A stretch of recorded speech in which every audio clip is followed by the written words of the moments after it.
Oi, gente, meu nome é Eduarda Castro e juntamente com a Laurita Zica, Laura Coelho e Letícia Perpétuo, vamos abordar um pouquinho sobre cistite e pielonefrite. Todas nós somos participantes da Liga de Nefrologia da Faculdade de Ciências Médicas de Minas Gerais.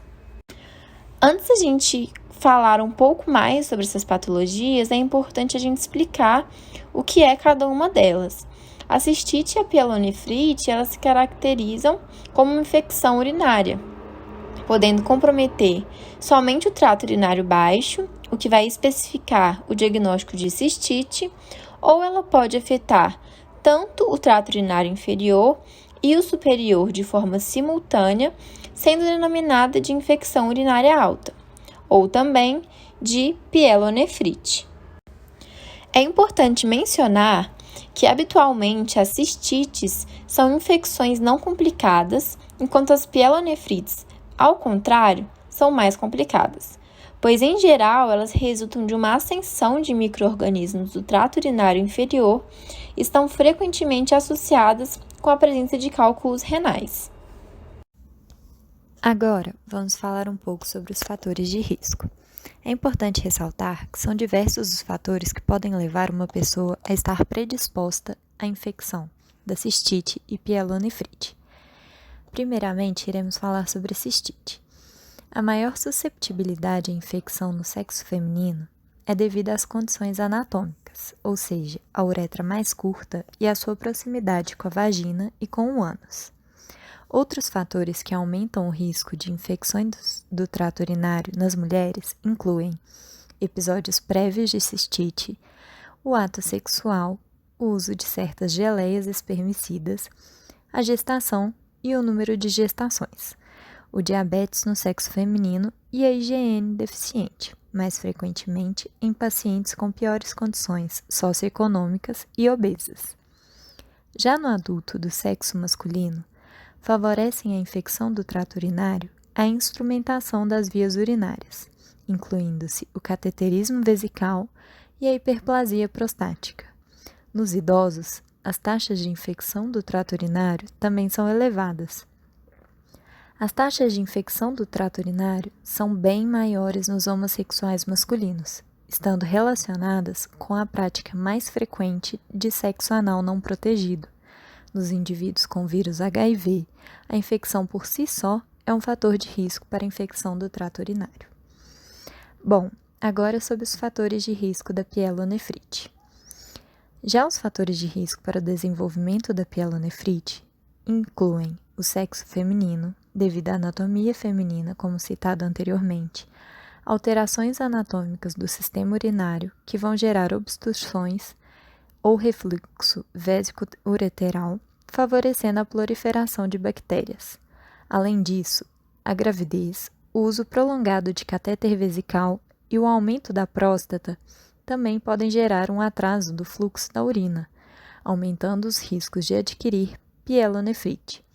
Pacientes com sistema imune comprometido também não têm a mesma capacidade de combater as bactérias, como ocorre nos portadores de HIV, diabetes e hepatites, ou em pessoas em uso de imunossupressores. A infecção do trato urinário baixa, a cistite, quando ela é sintomática, ela exterioriza-se clinicamente pela presença habitual de disúria, que é a dor ou desconforto ao urinar, pela urgência miccional, pela polaciúria, que é uma necessidade de urinar com mais frequência que o normal, pela nictura, que é o urinar com frequência aumentada durante a noite, e uma dor suprapúbica. A febre, neste caso, não é comum. Além disso, o aspecto da urina pode também trazer informações valiosas. Ela pode se apresentar turva ou avermelhada devido à presença de sangue, que pode ter sido causado por um cálculo ou pelo próprio processo inflamatório. Já quando a gente fala sobre a infecção do trato urinário alta, a pielonefrite, ela habitualmente se inicia como um quadro de cistite, e ela pode ser acompanhada de febre, que é geralmente superior a 38 graus, de calafrios e de dor lombar, uni ou bilateral. Essa tríade de febre mais calafrios mais dor lombar está presente na maioria dos quadros de pielonefrite. A dor lombar, ela pode se irradiar para o abdômen ou para os flancos e mais raramente também para a virilha, que é uma situação que vai sugerir mais fortemente a presença de cálculo, com ou sem infecção. Além disso, sintomas gerais de um processo infeccioso agudo podem também estar presentes, e a sua intensidade vai ser diretamente proporcional à gravidade da pielonefrite. Outra informação importante é que a maioria dos pacientes com pielonefrite refere história prévia de cistite, geralmente detectada nos últimos 6 meses. Bom, quanto à fisiopatologia dessas doenças, ela é muito parecida. Com isso, existem 3 formas onde o micro-organismo pode atingir e causar a cistite e a pielonefrite. A via ascendente é a mais comum e ocorre quando as bactérias que habitam o trato urinário baixo, que não são patogênicas, colonizam esses locais devido à sua boa capacidade de aderência ao epitélio e atingem a bexiga, se multiplicando quando há estase urinária ou redução dos mecanismos de defesa do indivíduo. O refluxo vésico-ureteral, que permite o refluxo da urina da bexiga para o ureter, favorece o transporte de bactérias, e essas podem atingir os rins pelo refluxo intrarrenal.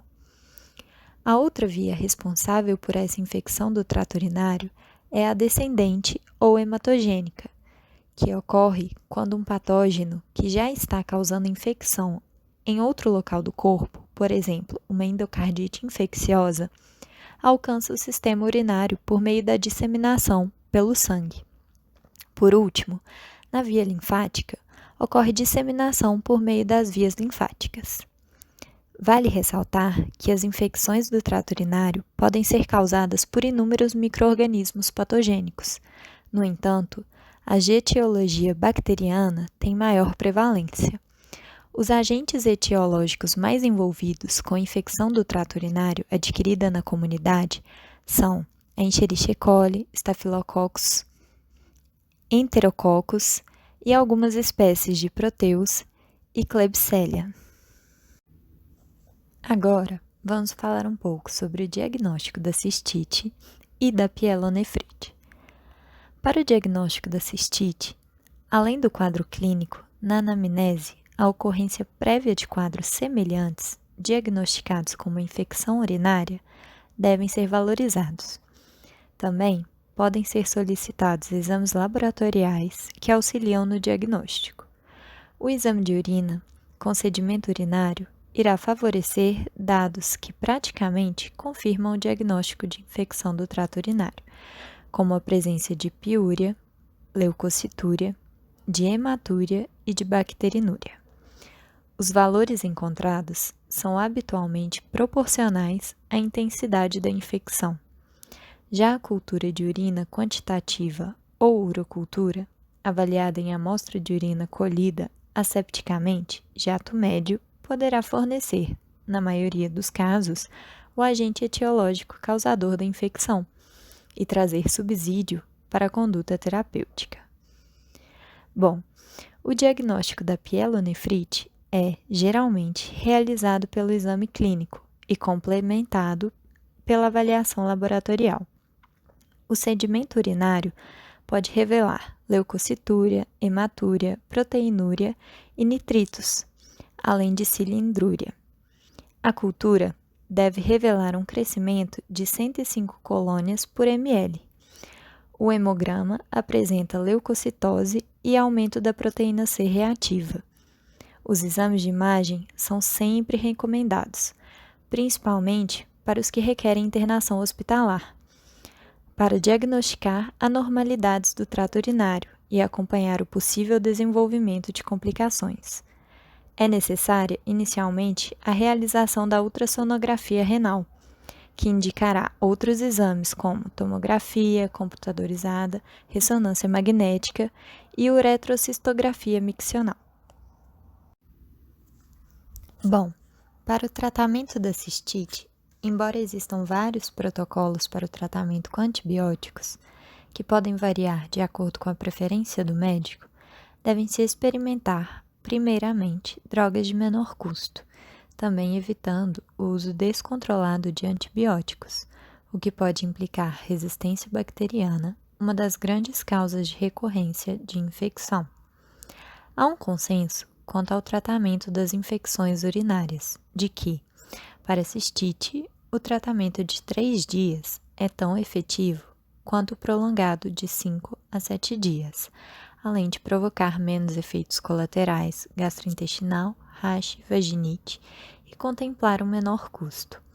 É importante ressaltar que o esquema de dose única tem taxa menor de cura e maior recorrência. Com isso, os principais antibióticos utilizados no tratamento da cistite são sulfametoxazol, fluoroquinolonas, amoxicilina, aminoglicosídeos, nitrofurantoína, fosfomicina. Já no tratamento da pielonefrite, devemos saber primeiramente se está no seu estágio complicado ou não complicado. A primeira responde a antibióticos orais e a segunda necessita de um tratamento mais agressivo, com evolução mais arrastada e maior toxicidade ao paciente, muitas vezes necessitando de internação. Cerca de 12% dos hospitalizados com pielonefrite aguda não complicada têm bacteremia. Os antibióticos então utilizados no tratamento da pielonefrite incluem fluoroquinolonas, aminopenicilinas em casos de gestantes, crianças e durante a amamentação, ou cefalosporina de 2ª ou 3ª geração.